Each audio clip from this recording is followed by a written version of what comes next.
as you can hear, we're now recording. So thank you, ladies and gentlemen, for coming to another episode of the Everyday Black Man Podcast, podcast for authentic Black male thoughts. My name is Riker, and I'm joined by R. Reed, Armstead, Sham, the Libertarian formerly known as Black. Please follow us on Twitter, EVYD Black Men, Instagram, Everyday Black Men, and Everyday Black Men Facebook page. We also have a Patreon, that's EBMP. And on our Patreon, you can find exclusive episodes. We have $3 and $5 tiers. And last but not least, our website is www.everydayblackmen.com. But today we have a special guest, Dr. Herbert. He's going to be here with us, so you may hear us refer to him as Dr. Harris. He is coming to discuss the 12 laws of success and some other things that we're going to talk about today. So Dr. Herbert, please introduce yourself to our audience. Well, thank you so much for having me. It's Dr. Herbert Harris coming to you from North Carolina.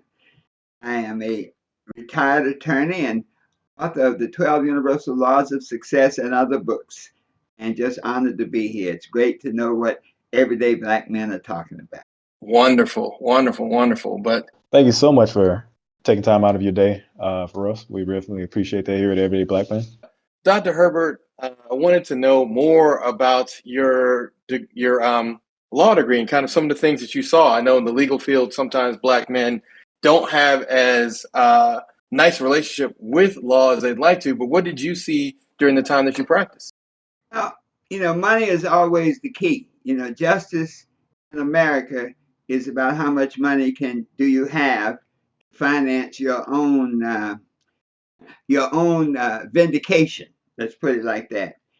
So what is definitely true, and I'm sure it's true for most poor people, but if you don't have the money to hire a competent lawyer, and justice may not come to you in proper fashion. From a Black perspective, very often many of our folks don't have the money and have to rely on legal aid and other paid for representation. And the challenge with that is the legal aid folks are paid by the same folks that pay the district attorneys pretty much. That's coming out of public funds. So I won't say that they're not independent, but I'm just saying that many of the legal aid lawyers are overworked, and it's just when you look at the caseload, it's like I just can't give a client that type of attention that their case may warrant. And then the court system embraces all the prejudices that exist in America. So a young white kid would come before a judge and a white judge, and there's a good possibility, judge look at him and you'll see a certain similarity, and a judge may take an attitude of let's give him another chance. And a Black kid will come before the same judge, and based on that whole paradigm of America, the judge may say, hey, let's teach this kid a lesson. So all of those things are together in the judicial system. One of the key things is money. Have the money to represent hire competent counsel. That is probably the most important thing of all. Excellent. Thank you. I really appreciate it. Oh, New York. New York. Wow. Yeah, I'm sure you saw a lot up there. The New York law can be one of our most tricky just because you've got so many people living in one state. A lot of different. Oh yeah. A lot going on in the economy. So he also mentioned that you wrote books. He said, what made you want to go into that field? Well, I've always been a writer. A writer and a teacher. I wrote a book. I've written a number of books. My first book was actually written quite some time ago. It's a book called How to Make Money in Music, because I was in the music industry for a good number of years.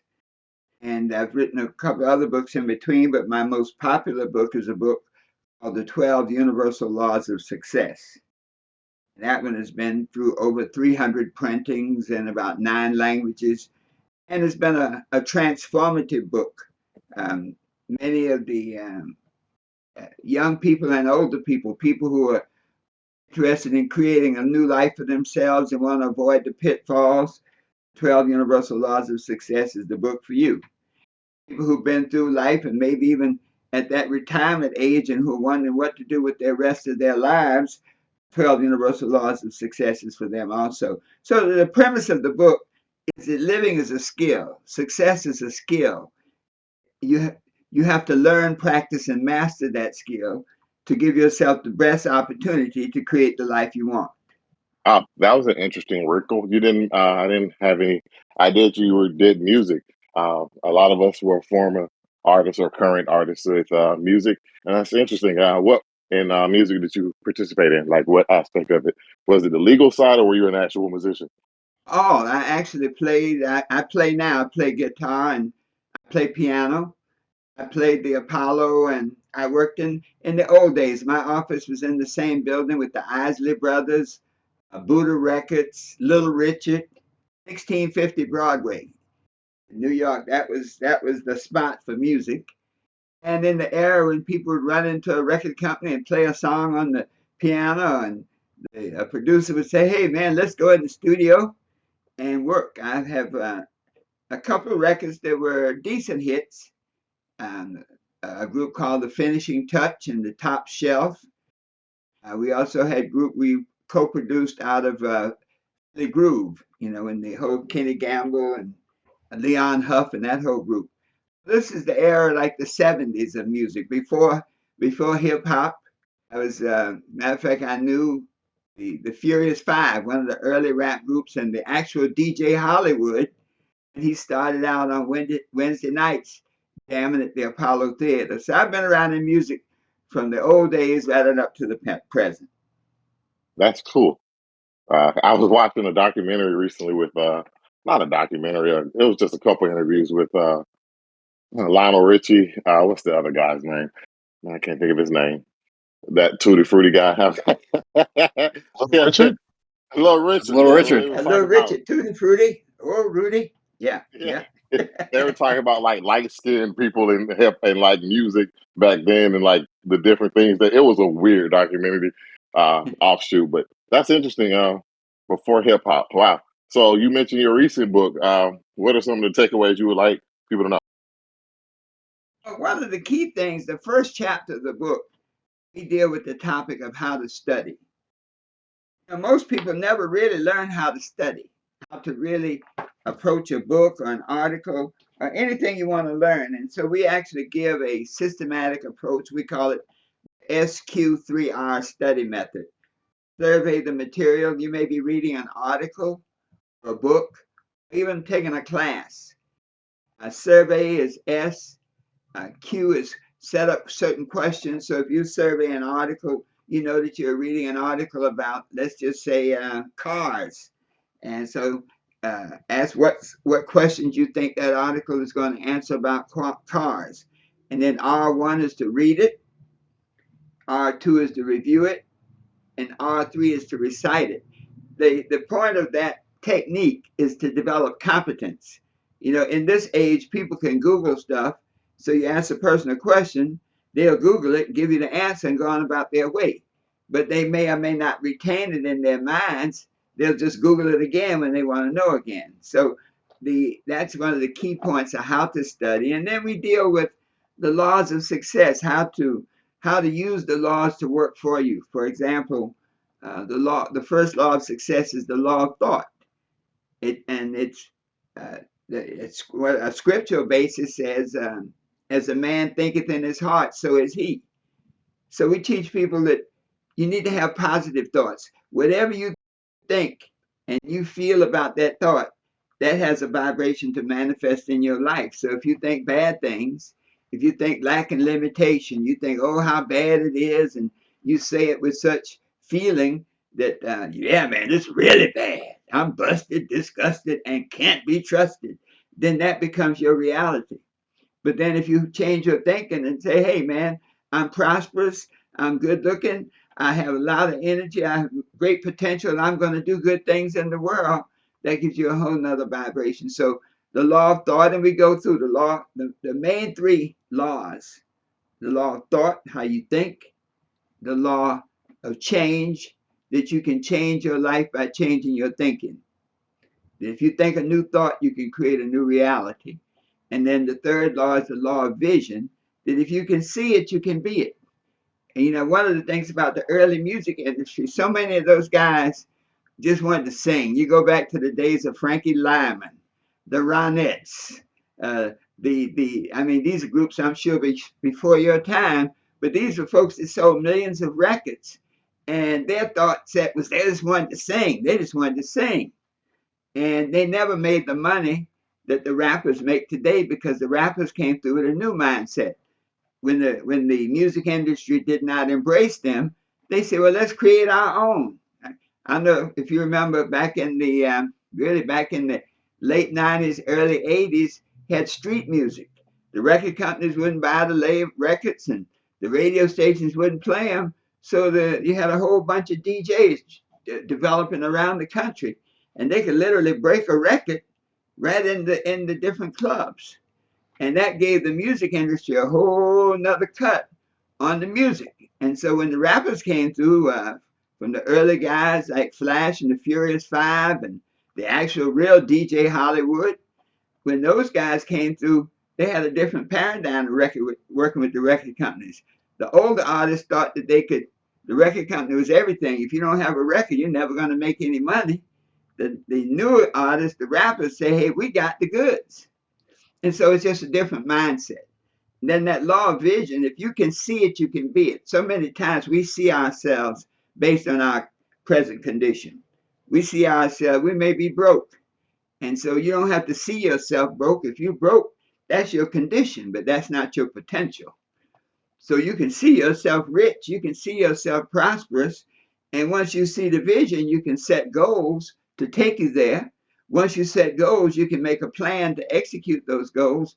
And if you follow through and don't quit, you can be a Tyler Perry. You can be a Beyonce. You can be anybody who wants to create success in their lives. Back to you. No problem. Hey, I do have a question. You said something about the idea of positive thinking. Let me ask you a question. So that's like a common trope amongst like anyone who says, positive thinking can change your world. But let's say you're a kid growing up in the inner cities of Houston, and you have to go to a terrible school every day. And like, when does that positive thinking end? Where you're just like, man, this life sucks. I feel like they tell you often now that you can change your life whenever you want, just positive thinking. And you're just like, dude, I'm hungry. I can't positively think anything while I'm hungry. So how would you recommend a kid in that situation, change their life? Or, well, I guess we're talking about adults right now, Well, right? So even, let's say you are a 9 to 5er and you are working, what do they call it? Paycheck to paycheck. you got more month at the end of the money. Repeat that. Correct. That's a good way to put it. Where Yeah, you that's have a good more way to put it. months at the end of the money. Mm. But You got more what at the end of the month? you got more months at the end of the money. So you got 25 days worth of life, 25 days worth of money, and 30 days worth of life. Oh, okay. Hold on, you gonna have to expound on that one. I know No, what you're he said it saying. perfectly. He said it perfectly. He's You saying you gotta have make this it. amount of resources and you got this amount of time, and your resources do not match the time you have. Okay. Yeah. You run out of money. I mean, many of us have, you may be making like $1,000 a week. That's like $4,000 a month. But if your expenses are $5,000 a month, at the end of the month, you run out of money. You run out of money in the third week of the month, and so from that point on, you have to finance your life on credit cards, borrow money, and do some outside side hustling. So But back to effectively, do yeah, you think people are poor because they run out of money, or are they poor because they make poor decisions? money is just like a way to keep score. Poverty, poor can be a mindset. Poor can be passing over opportunities repeatedly. Fact. Yeah, passing over opportunities repeatedly. That can keep you poor. You can be the working poor. Like I said, poor is a mindset. The amount of money you have is just like a state of funds. It's like your bank account. You may be a great person. That's one thing. That's your mindset. What you have in your bank is something different.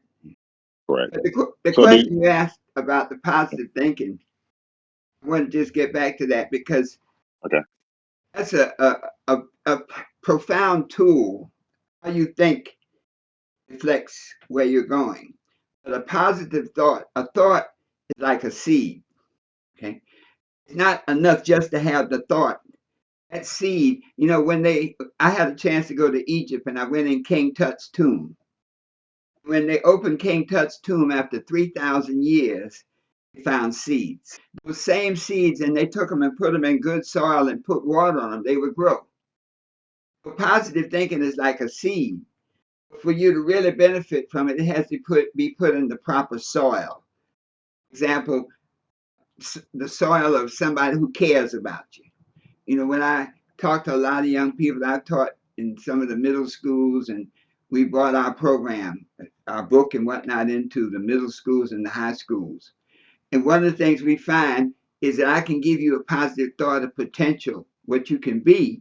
But if you don't have a guidance counselor, if you don't have somebody who believes in you, who is in a position to help you move to the next level, it can be challenging.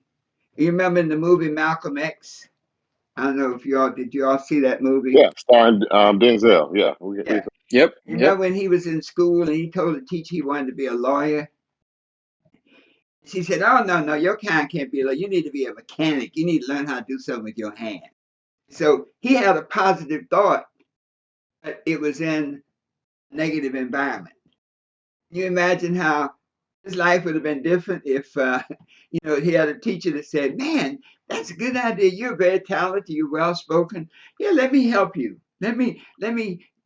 You need to be taking this class, and that class, and maybe your family is poor. Let me see what kind of resources I can get to help you all out because I think you have true potential." So it's not just the thought, but it's also the seed, the fertility, the environment in which the thought is had. That can then either bring the thought into fruition, or it can put the thought to bed. Okay. All right. So you also mentioned what was the other thing in the 3 steps? What was the last one? And Yeah, it was SQR.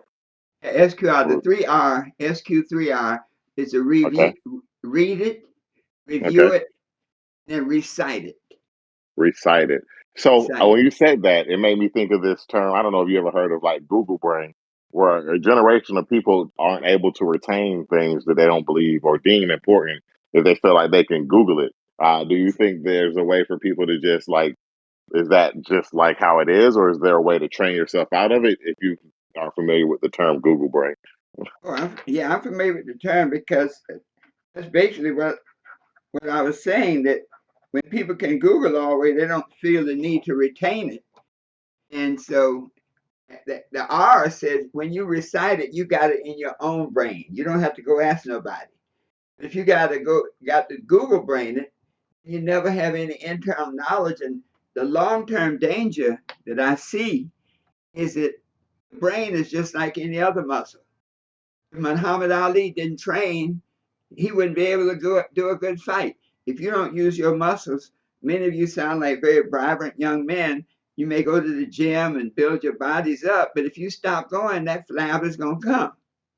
Similarly, if you lose your ability to retain information, and memory is a skill, you learn how to remember, you practice memory. If you lose that ability to retain information, eventually you won't be able to remember doodly. And Facts. I fear that's what's going to happen with Google Brain. I think, That's a fact. well, I agree with it. I see too many people who are, I guess for lack of a better term, satisfied with Google Brain, because to them, they see no real merit in learning something that they can just look up. But as you already, recited, looking up is not retaining. Looking up is not knowledge. That's just saying what you see. If you And were then, dealing with yeah, someone, sorry, I apologize. I Go was ahead. just going to cap that off. One day somebody might turn the computer off. It's like you go into a McDonald's. I was in a club in New York once, and my daughter is a singer. She was performing, and I was ready to go. She finished her show. I was like, "Bring me a check." Nobody came. I said, "Bring me a check." So finally, a lady comes over. She said, "Oh, sir, She said, the computer's not working. I'm like, so what? I want to leave. I said, just figure it out. She said, we don't know how to figure it out. I said, bring me the menu. Okay. I got the menu. I added it up. I said, what's the tax rate? She said, 7%. Add 7%. I said, that's what I owe you. Let me pay you. She said, sir, we have a bunch of bills over here. Could you do that here? So I helped them out. But the point was, when the machine went down, they had lost the skills of adding, the basic arithmetic skills. And so with this Google Brain, when the machines go down, then you're out of luck. And then with the Google Brain, the answers you get when you ask a query Google, where are those answers coming from? In this age today of artificial intelligence and people doing everything, pretty soon somebody can give you an answer that might not make sense, might even be bad for you. And if you have not, if you don't have the ability to think and critically say, hey, this guy said drink arsenic, I don't think that's a good idea. Not at all. It can be real problematic in the future. I agree. I definitely agree there. They should have gone down to Waffle House. Drinking bleach though. I have a question for you. You said you were a lawyer, right? You talked about the biases in law, and you brought up the point of AI. Do you think that AI would serve us better as a judge than an actual person with biases? That's a powerful question, because biases work positive, like biases work negative. A computer will look at a case and say, you stole the money, okay? They found the money in your shoe, and you're guilty. And there's no bias. That's just the cold hard facts. Then a judge who has compassion may say, you stole the money. They find the money in your shoe. Why did you steal the money? Because my mother was sick. He needed medicine. Because my 3 baby brothers had no food. A judge with compassion might say, I'll tell you what, okay, I'm gonna give you probation, okay? Or maybe even just a judge with real compassion knows how, just being in the judicial system. I've seen judges say, look, man, let me introduce you to a work program. Send you over to Manpower, okay? Let me make a referral to social services. You shouldn't be in here. This is not a criminal. This is a man trying to feed his family. And I don't know that the computer can do that. So the biases work both ways. Like one judge might say, the brother stole it. He's in his shoe. Send him away forever. Well, I mean, okay, sorry to cut you off. On that note, then, do you think that let's weigh the options of those biases, right? How often does the judge do that, right? And do that for a person of color versus if you're rich them and black. using if you're rich, right? So is it really benefiting us to have that option, to have like that? Are we just scared of the next level of saying, hey, I'm gonna take myself out of this because I know that I can't do this properly? And in my opinion, watching different judge shows, looking at different cases, I'm no lawyer, right? But I do think that there is something broken in our legal structure. And what's broken in it, I think what's broken is the laws. And I think if you bring in an AI judge, right, then you can see, hey, these laws are broken. This isn't fair. This isn't right. And then we can start fixing the laws, because as long as we leave the system with these biases, I don't think anything's going to get fixed. We're just going to be shuffling judges around like a shuffleboard with no end in sight, right? To no avail, when we really need to be fixing a broken system, right? And I think that AI judges would help push that a little bit further. I'll just say this. AI is no better than the person who programs. Artificial intelligence does not come from God. It comes from man who programs it with the different algorithms. And the same prejudices that people have in real life can impart right into the program. Okay. So it's something to think about. That always, artificial intelligence is created by people, and that those programs can incorporate the same biases that people. Just like you want to get a good judge, you also want to get a good programmer when it's somebody dealing with people's lives and with people's futures. I feel like that's a candle stick burner on both ends situation. I don't mean that your argument is bad by any means. It's accurate. What I do question is, as you said, if we can't question or if we don't take into account that the person who's making the or working on the AI, even if it's a group, may have nefarious intent, then that could be taken as, oh, it's a computer. They only work within the confines they were given. They were given fair confines. So what you feel is unfair is not really unfair. That's just you not being able to deal with reality. Mm-hmm. But as you said, everything made by man was in fact made by man. So if you Yeah.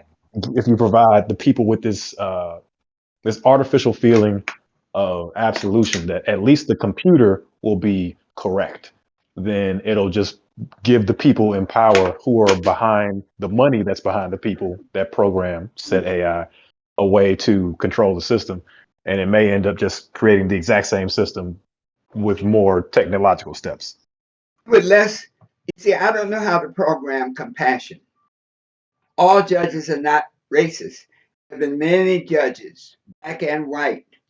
I've seen them look at a young man and his potential, or look at a young woman, her potential, and say, hey, let me give you another chance. Let me give you another shot. I've seen that work both ways. And compassion is the thing that makes judges really human beings.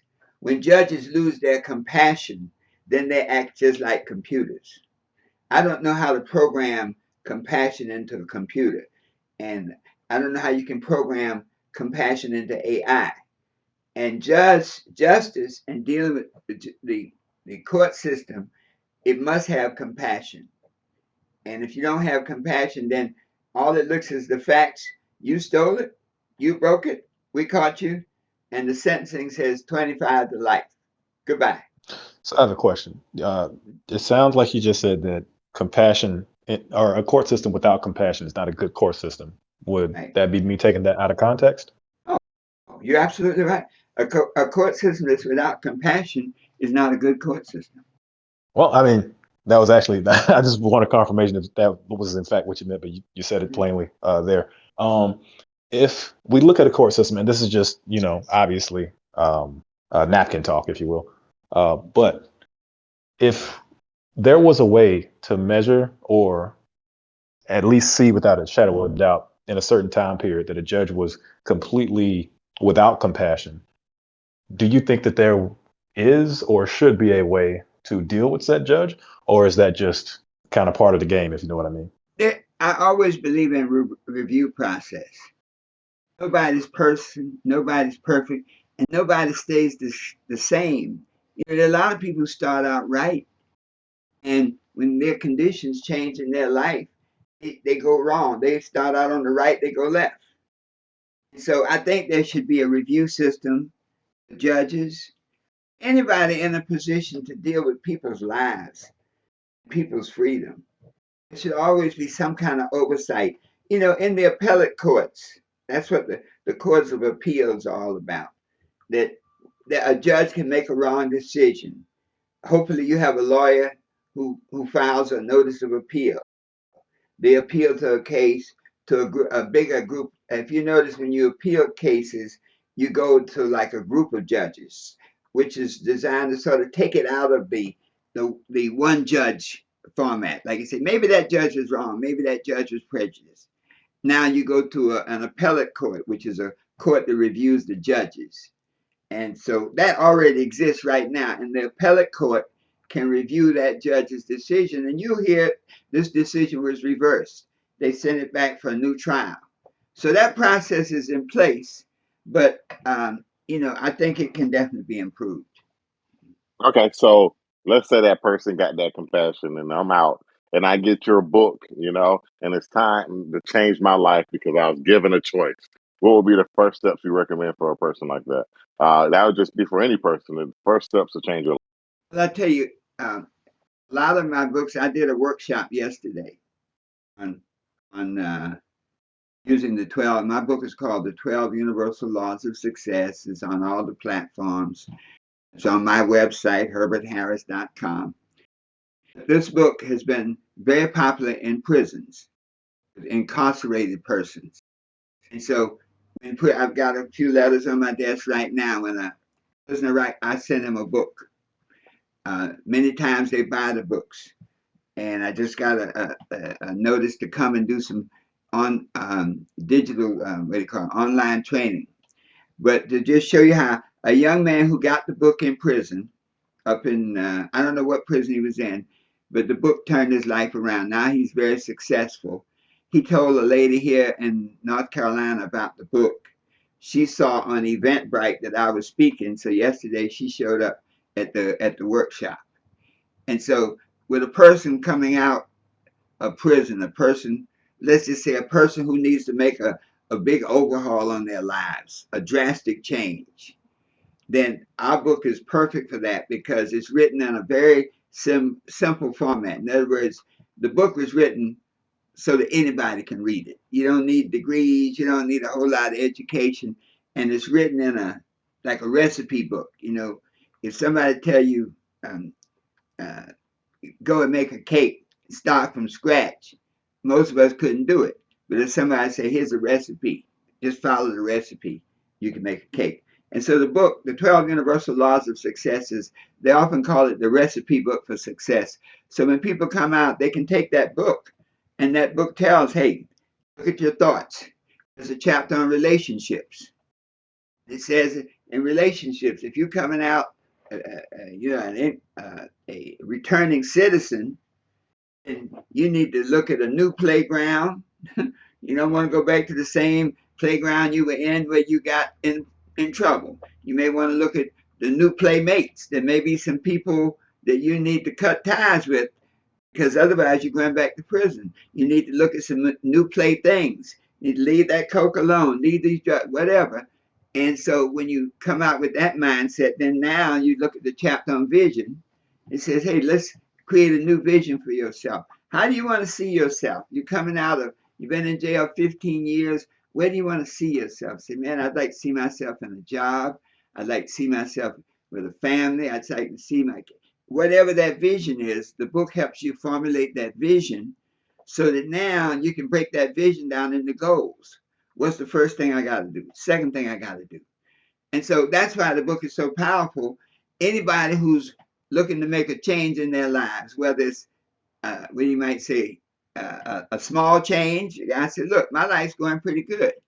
I just need to make a few mid-course correction and I'll be fine. Or a big change. I need to stop everything I'm doing, man, and do something different. This book can help you there. I think everybody wants to make a change in their life, but oftentimes, especially when you're young, you think you have so much time, and then that time becomes less time, and that time becomes less time. There's a word for that. It's called procrastination. Do you think there's a time that's too late to change your life, or tomorrow's just another opportunity? It's never too late. And Mary Pickford was a silent movie before movies. I know this was way before your time, but there was an actress named Mary Pickford, and she said this. She said, you can never create a new beginning, but you can always create a new ending, depending where you are right now. You can always make a change. Procrastination, now, you just hit on something. Procrastination is one of the things we deal with in the book, because procrastination, how to overcome procrastination. Procrastination can steal your dreams. Procrastination can take you out so that you don't get anything done. So we have a whole section on overcoming procrastination. And I'm just going to touch a point with you from page 188 to see what I'm talking about, how a person can take this book. And says, how do you overcome procrastination? Number one, realize that it's a main cause of failure. Number two, recognize that when you let procrastination take over in your life, you waste time, you lose money, your duties go unperformed, you miss engagement, your life slips away. If you want to get around procrastination, number three, have a definite schedule. Stick to it. You know, there's a reason why they tell you to come to work 9 to 5, because it works. So if you want to change your life, you need to have a definite schedule. You need to stick to it. Number four, it says make a list of the things you have to do or the things you want to do, and set the time limit on when these things should be done, how long they take. Number five, make a definite commitment to Always be on time. Number 6, plan to handle one activity at a time. Number 7, if you're confronted with complex activities, break them down into simple forms. Okay, I need $4,800 by the end of next year, because otherwise I got a problem. Well, break it down into 12 months. That means you got to make 400. You got to save $400 a year. Break it down into the first month. There's 4 weeks. That means you got to now save $100 a week. Break it down into days. There's 5 days. That means you got to save $20 a day. Now you've taken a $4,800 goal and broken it down. So now the question is, how do I make $20 a day extra? And on top of what I'm making, so I can set it aside. So that made me, hey, let me take a little job here at Walmart's. Let me do a little waitressing job. I did a training for some waiters and waitresses, and many of them had other jobs. They said they're doing that job because on the weekend in a good restaurant, they can make $200 or $300 in 2 days in tips. Okay, and the girl said, I'm saving half of my tips to take myself and get myself a new place. So these are the kind of things we have in the book. Like that's why I said, as I read that to you, this is exactly how the book is written, step by step. Do A, do B, do C. Another one that says, under overcoming procrastination, do not let the fear of criticism or the fear of failure cause you to be slow in making decisions. Decide and then take action. Do it now. And so, when you start making a change in your life, your friends are going to go, man, you don't hang out with us anymore. You used to be down. Now you're not cool. You don't want to chill no more. Okay. Guy said, well, hey, fine. I don't want to chill anymore because I want to move from point A to point B. So don't let that bother you. Even the fact you may fail, don't let that bother you. Failure is a dress rehearsal for success. Anybody who's not failing at anything probably not doing anything important. Back to you. Yeah. So you mentioned you're on your plan, you're doing it, you're in it. So, okay, so you're doing it, but you say you have a goal, but like you go back to money where you started this when it came to your profession as a lawyer. Like, what do you consider? There's being rich and then there's wealthy. What is wealthy? Is that to the individual, or how does that, is that explained in your book? Well, in chapter 8, we talk about the law of value. We say there's 4 things and you operate in your life to create. Number 1 is called the earning principle. And the earning principle says that you should make as much money as you can doing what you do. Legally, something with honor, but earn as much as you can. The way you earn more money is to have more value. If you have more skills, you can make more money. That's one of the things that will cut across racism. The one thing that the big world realizes, if they can make money on what you do, then they're gonna pay you that money. And so number 1 is the earning principle, to put yourself in a position to earn as much money as possible. Number 2 is the spending principle, to control your spending, to operate from a budget. A friend of mine said, man, I ain't making but $200 a week. I don't need a budget. Yes, you do. You really need a budget if you want to make, because now every penny counts. Then you have the saving strategy, that earn as much as you can, spend as little as you have to, and save as much as possible. And the saving principle says, hey, save $100, save $10, save something. And then the 4th is the investment principle. Once you learn the savings principle and you stash enough money to cover yourself for maybe 3 months or 6 months, now you can take and start investing. And so we deal with that. It's really a mindset. A lot of people think you got to have a lot of money. You can get a lot of money if you have a plan to get it. There was a black woman down in Mississippi, and if you read her life, seemed like, if you can think of all the terrible things that can happen to a child, it happened to her or her mother. And she became what you call a washerwoman. In other words, she washed white people's clothes, white people's sheets, and ironed them. She did that for 40 years. She never made more than $200 a week. But at the end of that time, when she hit around 75, 80 years old, I think she actually did that 50 years. they looked at her bank account, and this woman had hundreds of thousands of dollars. She had enough money to provide for herself and to take $150,000 and set up as a scholarship fund for black girls who didn't have the money. So it's money can be gotten if you have a plan to get it. And we teach that in the law of value. Yeah, I know a lady with a similar story. I don't think she made over $10 her whole life. 40 years come late, she dies unexpectedly, and they look at her bank account. The lady had over $700,000, and this lady owned a home. Had 3 kids. She was married, of course, so I don't know if it all came from one place, but I don't think he made much money either. But still, that was a lot of money. The kids were just so surprised that she was able to do such things. Just without even any kind of formal training. We're talking about a middle school graduate just Yeah, working, yeah, saving. yeah. So, like you can create wealth. A lot of times you get, I guess this, I call it microwave wealth. You got to make money overnight. Like I want to get rich by next Thursday. You know, I'll give it 90 days. If 90 days it doesn't work, then I'm quitting. Right? If you're gonna, when you look at the people who really make money, you'll find that they hung in there. Michael Jordan went to the same school I went to, North Carolina. He was much younger than I am, but he was not a great basketball player in school. But he worked hard. Okay, his parents. Now he had great parents who supported him in everything he did. Okay, but he didn't happen overnight. It took him a few years to. He went through the whole process, high school, college. So it didn't happen overnight. Anything you do takes time, but if you do it with deliberation, I mean, if you have a plan, then you can create anything you want. Without a plan, the Bible said, where there's no vision, the people perish.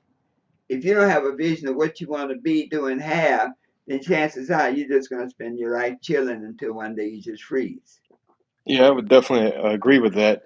Now, are you a Thank fan you. of people creating vision boards?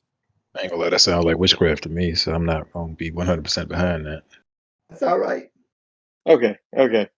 Um, excellent. But Were Black Libertarian, I think you had a question. Go ahead. you referring to me? Who are you My referring question. to? I asked Oh my yeah. question quite a while ago. It Oh, was about okay, the okay, AI. okay. I mean, I had a few Yeah, yeah, questions. yeah. I didn't want to travel down a rabbit hole, so I just kept them to Well, myself. no, if you got something, Dr. Herbert's here, so go ahead and ask.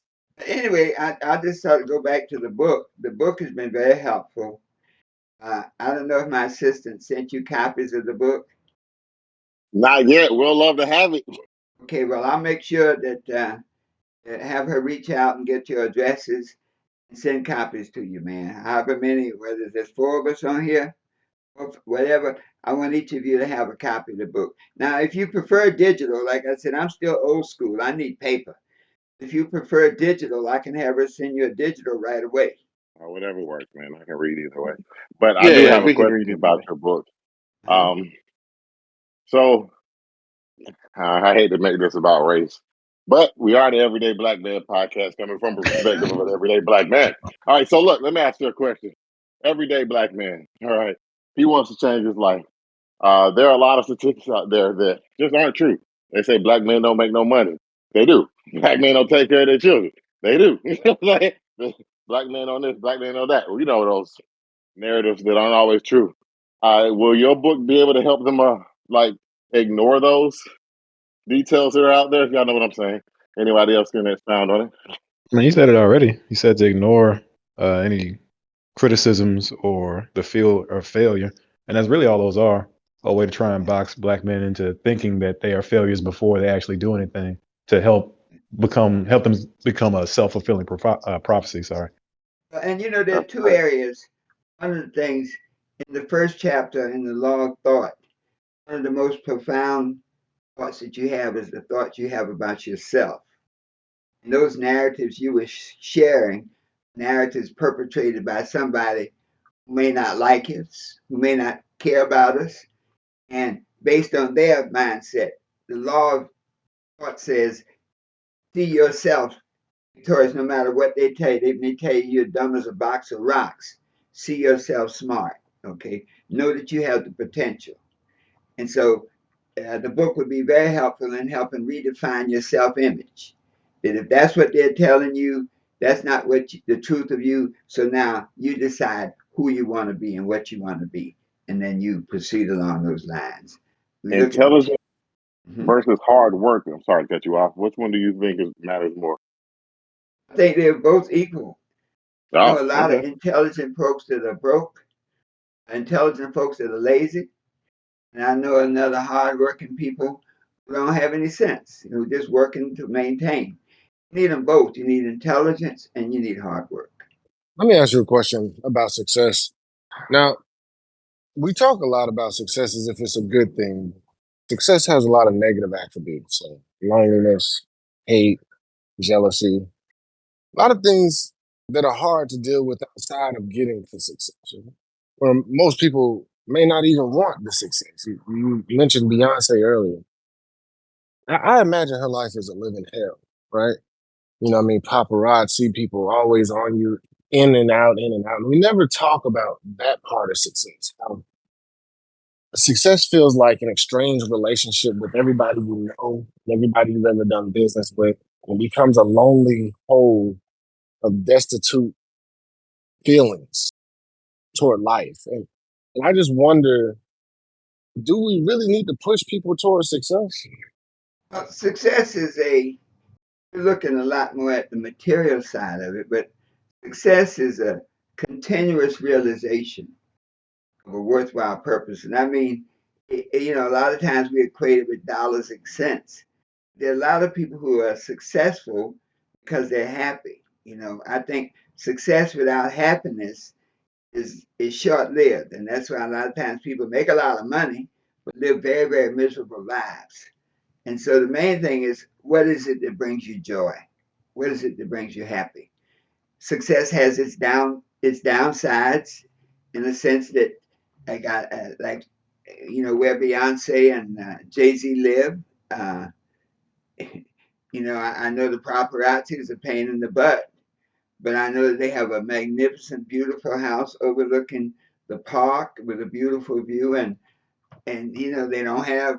I don't know if I don't think they have any money worries, so that's not a bad thing. I think the idea is to create a life for yourself that provides the material things you need to take care of you and your family, that provides the amount of satisfaction in what you do to make the money, and provides a legacy.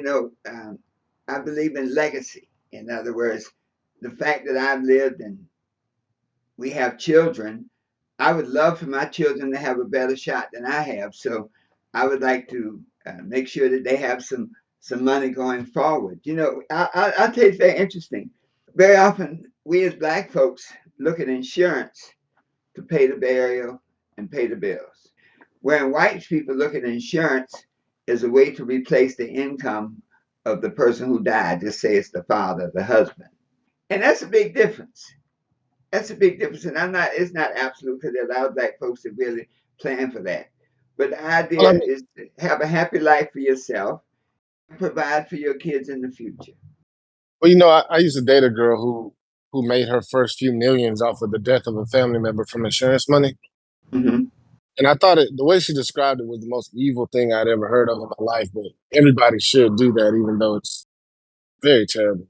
Praying for someone's death so that you could gain wealth. But I guess overall, I just always heard more money, more problems. And in my life, I've understood that to be true. And I just wonder, like, is that where are the topics where we discuss what it's like to make money or be successful, and the pitfalls and the stress and the hell of that existence? You know what I mean? When I see a crackhead on the street, he's just happy as he could be. He got his crack. He's running down the street butt naked. He's just in zest. He's happy, elated, gay. He's gay as he could be. But when you look at somebody who's really wealthy, and they're miserable, they got this to do, their schedule is nonstop things to take care of, and then when they get home, they don't. And look at all the successful men who are not happy in their relationships with their wives. I mean, success seems more like a burden than anything. What would you say to people who feel like that? Success is like a knife. You can use that knife to carve out a beautiful statue, to carve out a beautiful life for yourself. You can use that knife, that same knife, to kill somebody. It's all a matter of perspective. There are a lot of people with money that are very happy. You don't generally hear from them because one of the things I find about having money is the best thing you do is be quiet. So don't run around showing how much money you have, you know, because money is kind of like dog poop. It can attract flies. And so there are a lot of people who have money and very happy, very self-contained, self-content, and most of them are very quiet about the money that they have because they know that other people have different attitudes about their money. A guy I knew hit the lottery, man, and went to Las Vegas and hit the machine for $5 million. He got about 2.8 million, and his life was hell. People that didn't know him, man, relatives showed up. Somebody sued him because one day he said, "Hey, I'm gonna send your child to college. This is my grandnephew. I'm gonna send him to college." Mama, when he didn't do it, the mama want to sue him because he said 4 years ago he was gonna send him to college. So the money brought him nothing but grief. He's back working on his job. The money's gone, and he's probably happier than he was before. So it goes both ways. If you get the money without consciousness, see, it's all about mindset. If you get the money without the right mindset, like people who hit the lottery, very often within 5 or 6 years, the money's gone. But then you get people who generate money and hit the lottery and they have the right mindset. Those lottery winners that you never hear from, those are the ones that are pretty happy with their money. A lot of the people who work and make very successful, you never hear from them. You know, one day you see them and somewhere and you go like, "Man, I didn't know you had that kind of money. Gee whiz." They're generally very happy. So yeah, I think it's not money, it's the attitude that people have towards it. It can be a blessing or it can be cursing, but it depends on your mindset. I Yeah. Go ahead. I guess not necessarily to summarize, but my thoughts of what you've said so far is that when dealing with money, you should look at it or treat it as a tool, and then when using it properly, you can cut yourself. But I mean, I work in the kitchen, and I can't stand a dull knife. So I think it's a matter of when you have a sharp knife, do you use the knife and then put it away, or do you wave it around and tell everyone you have a sharp knife, and then invoke feelings of jealousy in them? If you can just be happy and content with what you have and keep it within that notion, maybe cut things for your friends, Right. then everything is fine. But when you start Keep your trying knife to, sharp. uh, Yeah, keep your knife yeah, sharp. you show it Yeah. off and whatnot, like, hey, look at this, I got this, that Japanese steel. Yeah. People get jealous of you, and we know that jealousy breeds contempt and whatnot. So maybe one of the better things should be that you should not just chase success, but also chase a successful mindset. Exactly. That's perfectly said. I definitely agree. One of the people I know who got fired from a job, when we next saw him, he was super happy, and it's because he had so much stress, and letting go of the job, he found something better, and that was more in line with him. So he was very happy.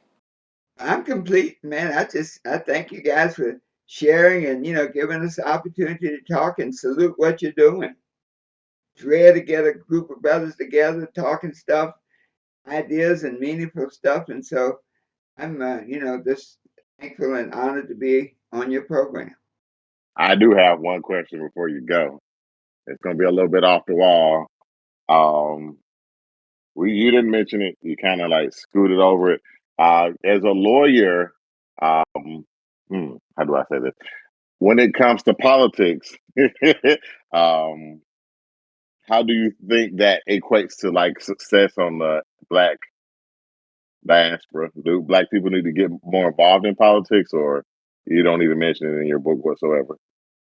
Or No, I those are don't your mean, best stuff? and I don't mention any politics, anything. That's It's great. strictly personal growth and development. Yeah. Great. I don't care for politics in general. I have an opinion, but I don't think they're important because I think it's more about money than anything. As I get older, who knows? Mhm. Money is important. Ideas are important too. Politics represents different ideas. You have different, so many different ideas on the landscape, and some people believe one idea, some people believe another. So Whatever the program, if you got money, you're in a better situation. Let's put it like that. Okay. Money, money, money.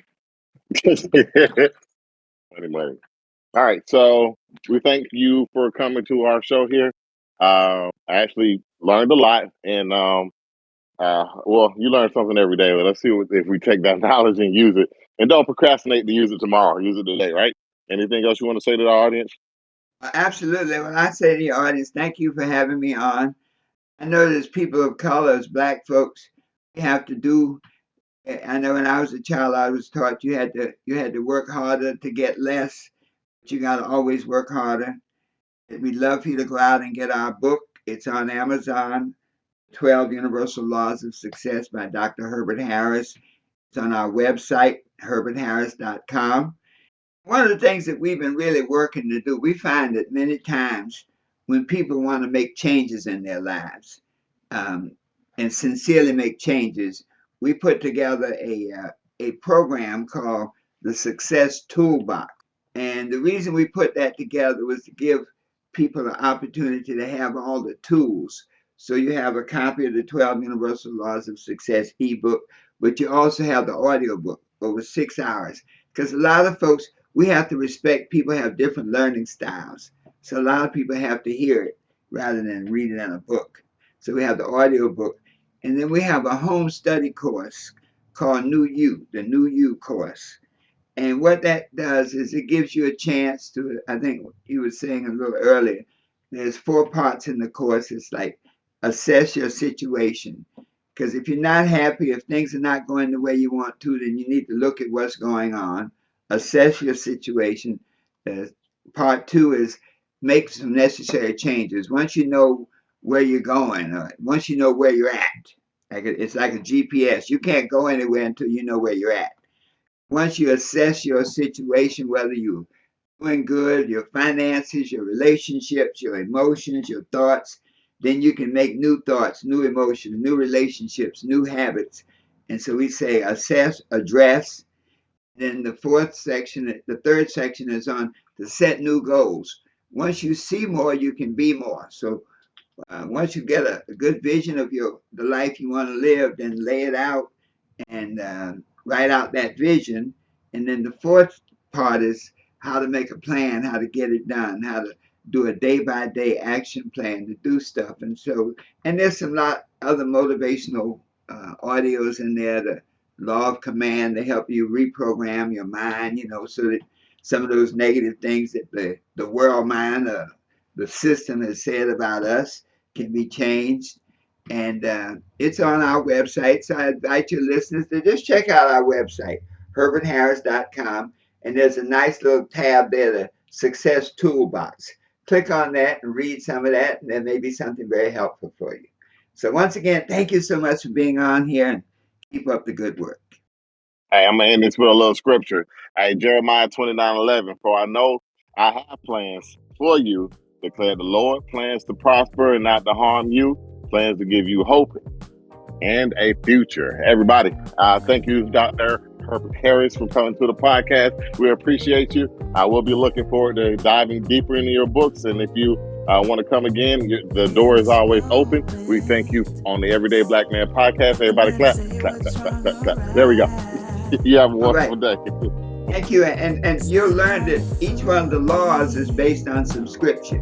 So I think you'll appreciate that. Yes, I will appreciate that. So you have all right, so my assistant will get to you and just send us your addresses and we'll send you the copy. Thank you. Stay blessed. Appreciate it. Stay blessed. Thank you. Stay blessed. More to this.